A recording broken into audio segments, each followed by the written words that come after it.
So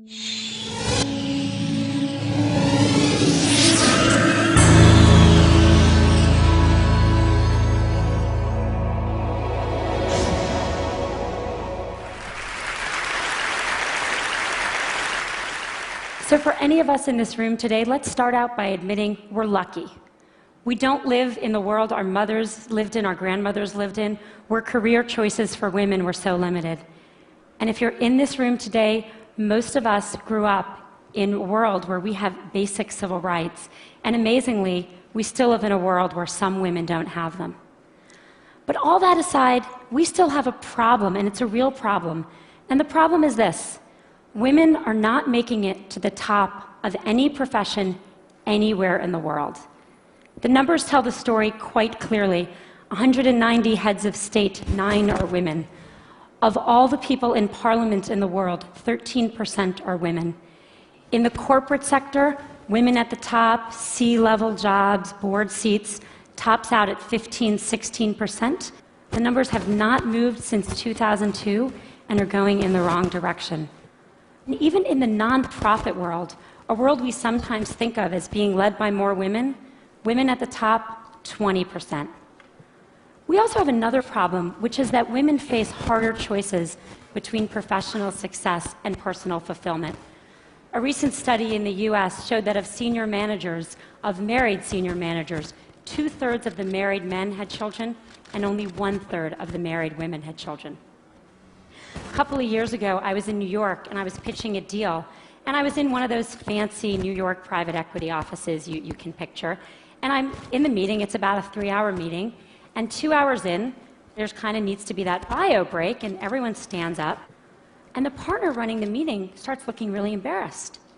And I realize he doesn't know where the women's room is in his office. So I start looking around for moving boxes, figuring they just moved in, but I don't see any.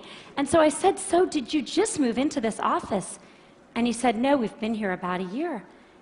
And I said, "Are you telling me that I am the only woman to have pitched a deal in this office in a year?" And he looked at me and he said, "Yeah, or maybe you're the only one who had to go to the bathroom." So the question is, how are we going to fix this? How do we change these numbers at the top? How do we make this different?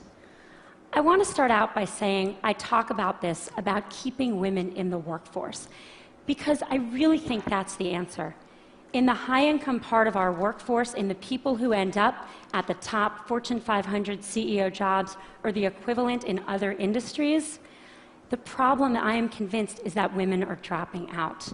Now, people talk about this a lot, and they talk about things like flex time and mentoring and programs companies should have to train women. I want to talk about none of that today, even though that's all really important. Today, I want to focus on what we can do as individuals. What are the messages we need to tell ourselves? What are the messages we tell the women that work with and for us? What are the messages we tell our daughters? Now, at the outset, I want to be very clear that this speech comes with no judgments. I don't have the right answer. I don't even have it for myself. I left San Francisco, where I live, on Monday, and I was getting on the plane for this conference, and my daughter, who's 3, when I dropped her off at preschool, did that whole hugging the leg, crying, "Mom, you don't get on the plane" thing. This is hard. I feel guilty sometimes. I know no women, whether they're at home or whether they're in the workforce, that don't feel that sometimes. So I'm not saying that staying in the workforce is the right thing for everyone. My talk today is about what the messages are if you do want to stay in the workforce. And I think there are 3. 1, sit at the table. 2, make your partner a real partner. And 3, look at that, don't leave before you leave. Number 1, sit at the table.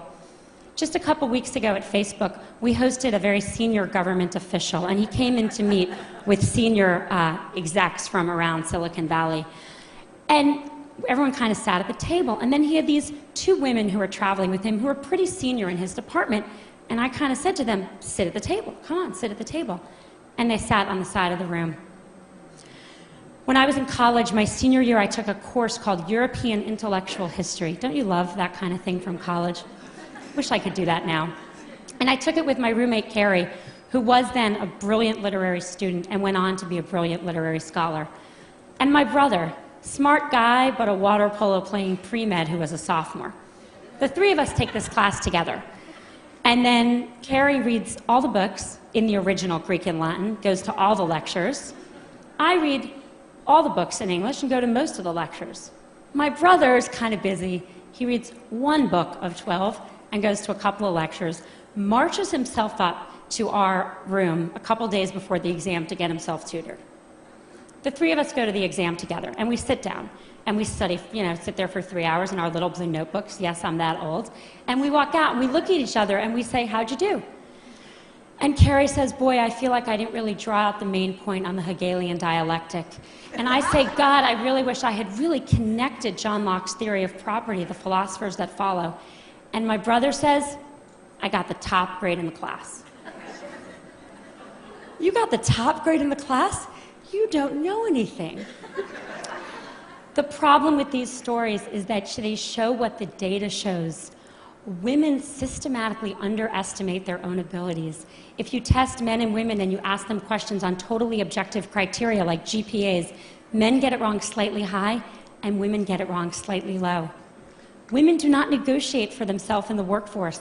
A study in the last 2 years of people entering the workforce out of college showed that 57% of boys entering, or men, I guess, are negotiating their first salary, and only 7% of women.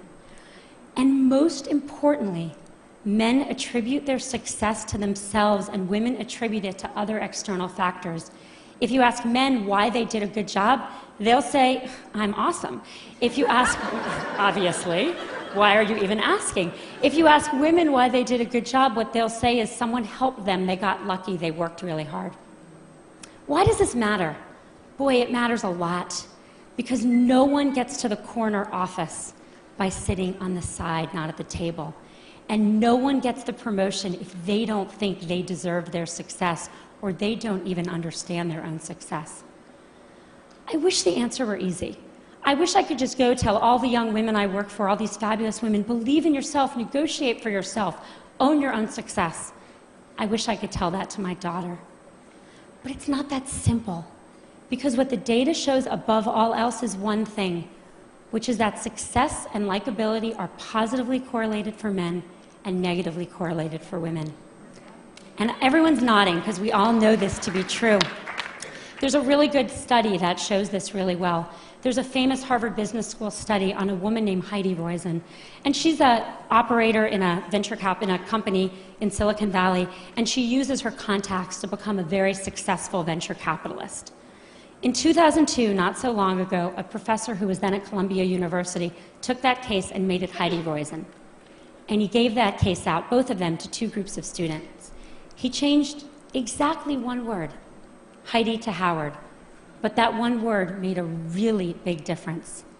He then surveyed the students, and the good news was the students, both men and women, thought Heidi and Howard were equally competent, and that's good.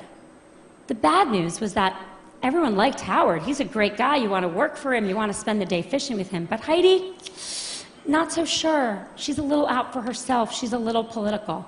You're not sure you'd want to work for her. This is the complication. We have to tell our daughter and our colleagues, we have to tell ourselves to believe we got the A, to reach for the promotion, to sit at the table. And we have to do it in a world where for them there are sacrifices they will make for that, even though for their brothers there will not. The saddest thing about all of this is that it's really hard to remember this, and I'm about to tell a story which is truly embarrassing for me, but I think important. I gave this talk at Facebook not so long ago to about 100 employees. And a couple hours later, there was a young woman who works there, sitting kind of outside my little desk, and she wanted to talk to me. And I said, okay, and she sat down and we talked, and she said, I learned something today. I learned that I need to keep my hand up. I said, what do you mean? She said, well, you're giving this talk, and then you said you're going to take 2 more questions, and I had my hand up with lots of other people, and then you took 2 more questions, and I put my hand down, and I noticed all the women put their hand down, and then you took more questions. Only from the men. And I thought to myself, wow, if it's me, who cares about this obviously, giving this talk, during this talk, I can't even notice that the men's hands are still raised and the women's hands are still raised. How good are we as managers of our companies and our organizations at seeing that the men are reaching for opportunities more than women? We've got to get women to sit at the table. Message number 2, make your partner a real partner. I've become convinced that we've made more progress in the workforce than we have in the home. The data shows this very clearly.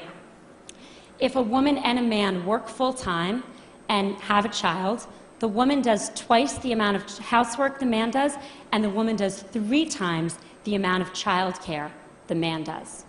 So she's got 3 jobs or 2 jobs, and he's got 1. Who do you think drops out when someone needs to be home more? The causes of this are really complicated, and I don't have time to go into them, and I don't think Sunday football watching and general laziness is the cause. I think the cause is more complicated. I think as a society we put more pressure on our boys to succeed than we do on our girls. I know men that stay home and work in the home to support wives with careers, and it's hard. When I go to the mommy and me stuff and I see the father there, I notice that the other mommies don't play with him. And that's a problem, because we have to make it as important a job, because it's the hardest job in the world, to work inside the home for people of both genders if we're going to even things out and let women stay in the workforce. Studies show that households with equal earning and equal responsibility also have half the divorce rate. And if that wasn't good enough motivation for everyone out there, they also have more, how shall I say this on this stage? They know each other more in the biblical sense as well. Message number 3, don't leave before you leave. I think there's a really deep irony to the fact that actions women are taking, and I see this all the time, with the objective of staying in the workforce actually lead to their eventually leaving. Here's what happens. We're all busy, everyone's busy, a woman's busy, and she starts thinking about having a child. And from the moment she starts thinking about having a child, she starts thinking about making room for that child. How am I going to fit this into everything else I'm doing? And literally from that moment, she doesn't raise her hand anymore. She doesn't look for a promotion. She doesn't take on the new project. She doesn't say, me, I want to do that. She starts leaning back. The problem is that, let's say she got pregnant that day, 9 months of pregnancy, 3 months of maternity leave, 6 months to catch your breath. Fast forward 2 years, more often, and as I've seen it, women start thinking about this way earlier. When they get engaged, when they get married, when they start thinking about trying to have a child, which can take a long time. One woman came to see me about this, and I kind of looked at her, she looked a little young, and I said, so are you and your husband thinking about having a baby? And she said, oh no, I'm not married. She didn't even have a boyfriend. I said, you're thinking about this just way too early. But the point is that what happens once you start kind of quietly leaning back? Everyone who's been through this, and I'm here to tell you, once you have a child at home, your job better be really good to go back, because it's hard to leave that kid at home. Your job needs to be challenging. It needs to be rewarding. You need to feel like you're making a difference. And if 2 years ago, you didn't take a promotion and some guy next to you did, if 3 years ago you stopped looking for new opportunities, you're going to be bored because you should have kept your foot on the gas pedal. Don't leave before you leave. Stay in. Keep your foot on the gas pedal until the very day you need to leave to take a break for a child, and then make your decisions. Don't make decisions too far in advance, particularly ones you're not even conscious you're making. My generation, really sadly, is not going to change the numbers at the top. They're just not moving. We are not going to get to, we're 50% of the population. In my generation, there will not be 50% of people at the top of any industry. But I'm hopeful that future generations can. I think a world that was run where half of our countries and half of our companies were run by women would be a better world. And it's not just because people would know where the women's bathrooms are, even though that would be very helpful. I think it would be a better world. I have 2 children. I have a 5-year-old son and a 2-year-old daughter. I want my son to have a choice to contribute fully in the workforce or at home, and I want my daughter to have the choice to not just succeed, but to be liked for her accomplishments. Thank you.